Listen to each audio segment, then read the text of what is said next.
Hey, what is going on, guys? Welcome back to yet another episode of Grow Through Grief. Today is May 25th, 2017, and it's been a while since I've uploaded or turned on the camera, and I'm going to be really real and really honest right now. The last 3 weeks of my life have probably been the hardest for anything that I've ever had to do. Reality is really setting in around the Wood household. The loneliness is at an all-time high. I'm finding it more difficult to just get out of bed. Simple things like doing your laundry, making food. The fatigue of grief is exhausting. I call them grief naps. I take probably a daily nap now. I'm back to it. It's like before I was diagnosed with sleep apnea, I would take a daily nap because I wasn't sleeping well at night. Now I think I sleep okay at night, but I'm still exhausted by 2 o'clock and like to take like a 3 to 5 o'clock nap, somewhere in there, an hour-ish. I go down. But yeah, it's been super difficult, and I just wanted to touch on a few things because in this process, if you've just lost somebody, especially a spouse, counseling is very important. Therapy is very important, but I want to touch on a part of it that pisses me off. First of all, it was very easy in the beginning to get into therapy. And therapy, or at least the therapist I was seeing, was not a good match. Your first one, it's like dating in a way. You're not going to get, you might, but I did not get lucky. And I spent $500 on an insurance I'm no longer on for 3 appointments. And I effectively got nothing out of them. So I ended up switching insurance to my work insurance, and it took over a month to get an appointment with just a therapist, okay? So primary doctor puts me on an anti-anxiety. I've been on an antidepressant that is more so for anxiety, and I've just been trucking along. Well, obviously shit isn't working the way it should, but I can't get in to get an appointment to get meds adjusted or to start talking about these things. So I've just been kind of going through the motions for at least like the last month until I had this appointment. And today was my first therapy appointment, and it was a really good fit. Initially, I could just tell it was going to be a good fit. But then towards the end of the visit, I'm told I need to see a psychiatrist as well. And that's fine, but guess what? I can't see a psychiatrist for 2+ weeks because there's no openings. Like, how much of a shortage is there in a country where no one talks about mental illness?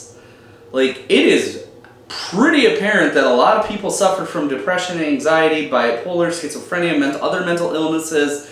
Just read the news, and you can't get an appointment. So I can see why people act out. I can see why people go try to get admitted because they're crying out for help. They don't know where to go. But the therapy was very good. I felt good about it.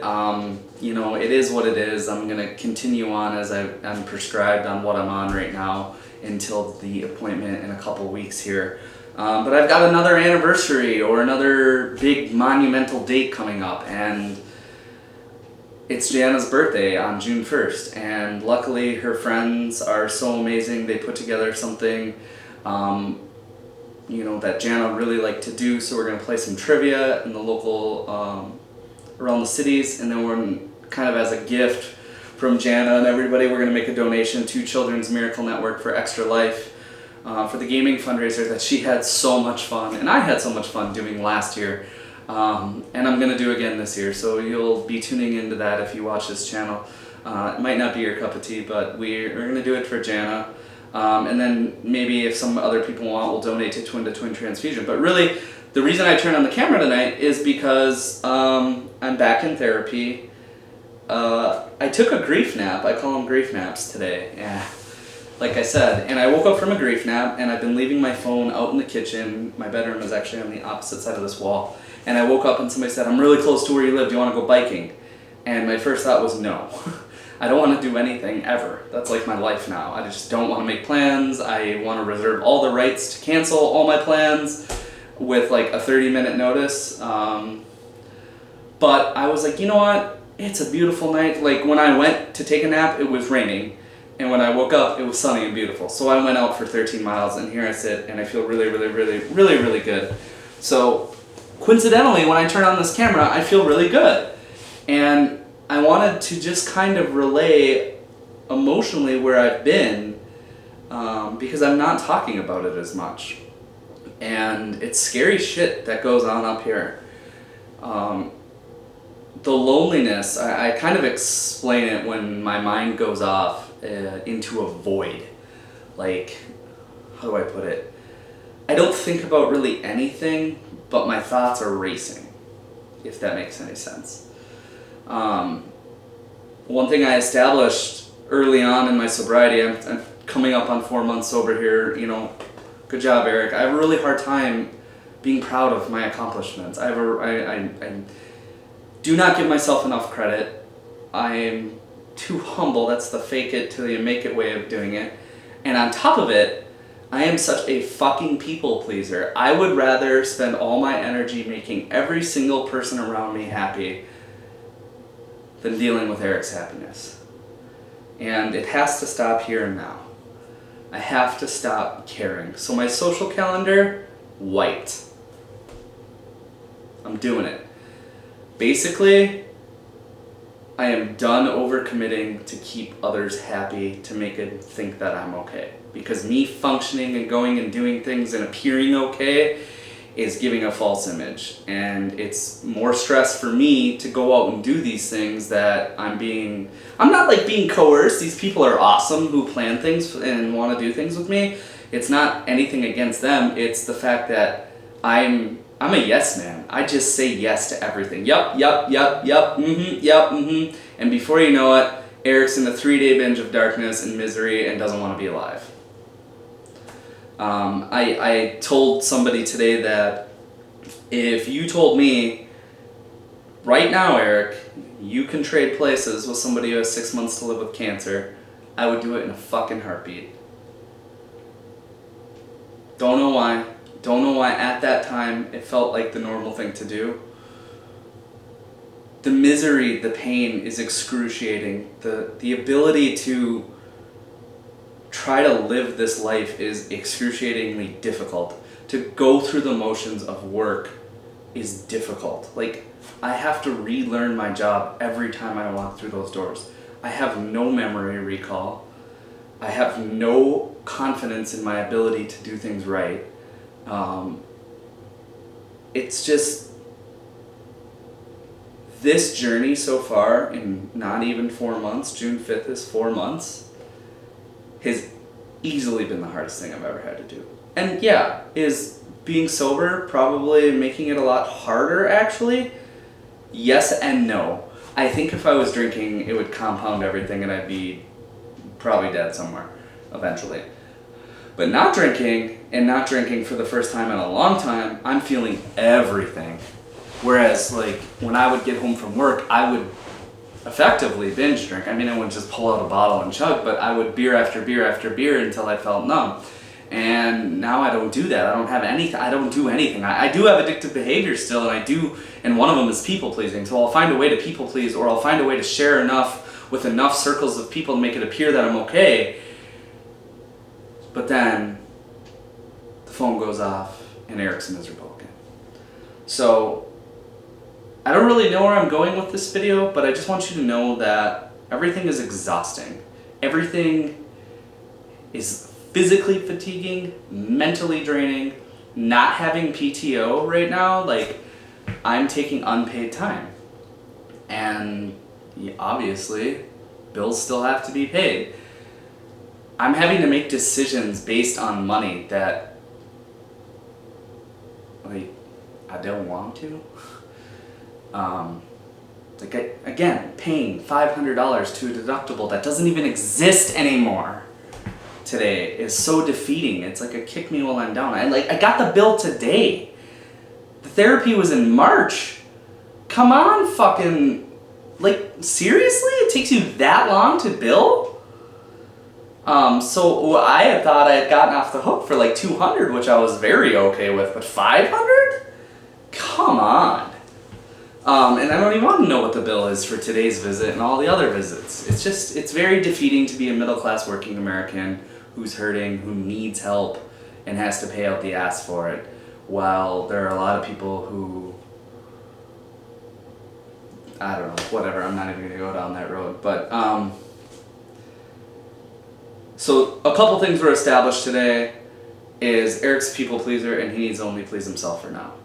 And in the program I'm working with, Sobriety, it is talking about relieving like selfish behavior.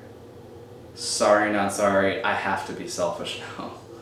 Because it's the only way I'm going to recover in this way. Like, grief and alcoholism, you would think have a lot of similarities. And they do, but the recovery paths to me, and they may not be to everyone who watches this video, are very different. They're almost polar opposite. What I get out of maintaining sobriety and helping others helps me remain sober. But for me to go turn on a camera and help somebody on the other side who's watching this video, if I never hear from them, what's it gonna do? You know, like, I do this because I want to share the real. And I've always been, if you've ever watched my beer review channel, I'll link it below. And I've thought about merging the channels because I have so many subscribers on that channel. Like,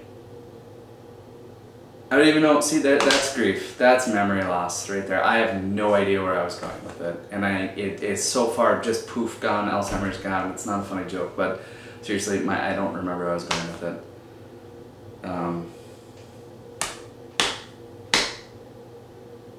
Don't know. I guess with that, you've seen enough. I fight back a lot of tears lately. I don't just let it out, kick, scream, swear at the world. I've just been coasting and going through the motions. Oh yeah, establishing, there it is. Establishing those things. So like being selfish, taking care of basic needs. So like one thing I don't do often is like, I also recently pretty much went vegetarian / pescatarian. So I've given up meat, soda, booze, like I've done all these extreme lifestyle changes that they say you're not supposed to do, like when major loss happens. Well, guess what? I try to be fucking Superman and do it all. And you know, I'm very okay with the fact that I had a Diet Coke today for the first time in like 90 days, and it was awful. I've had some meat, again, didn't kill me, but I felt like shit afterwards. So, instead of going grocery shopping and doing all the things in meal prep, I just spent like $100 on like Morningstar. I know they're not the best for you, but like vegetarian, quick heat, quick grill, salad kits, and like I'm taking care of my basic needs in the most basic form, and having food ready. Stop spending money. Like I'm dropping $20 a day on food because I'm not prepared, because I don't wake up early enough. I'm like sleeping like 7 to 10 hours a night. Interrupted, but I don't know, guys. I appreciate really everyone who clicks on these videos. I am going to cross-post this, because on the Grow Through Grief channel, there's only like 30 subs, and the videos only get 100 views. And it's because YouTube has a stupid new partnering process, and I'm really happy that people have subbed and watched these videos. But I am also going to post it to my beer tubing channel, or my video reviewing channel, whatever it's evolved into, who the fuck knows. But I'm going to post it both places because there are a lot of people in a lot of different circles that I think need to see where I am. I'm just so grateful for all the support and the messages that I get from people, or the comments that I get. You do not know how much you help me when you take the time to like just say something nice. It gets me through the next hour, like knowing that people care. And I don't even comment back, and I feel like an asshole, but I am just so blessed to have as many people in my life, in my circle, who care. And that's why I'm still doing this here. That's why I'm still fighting this journey, because to be honest with you guys, I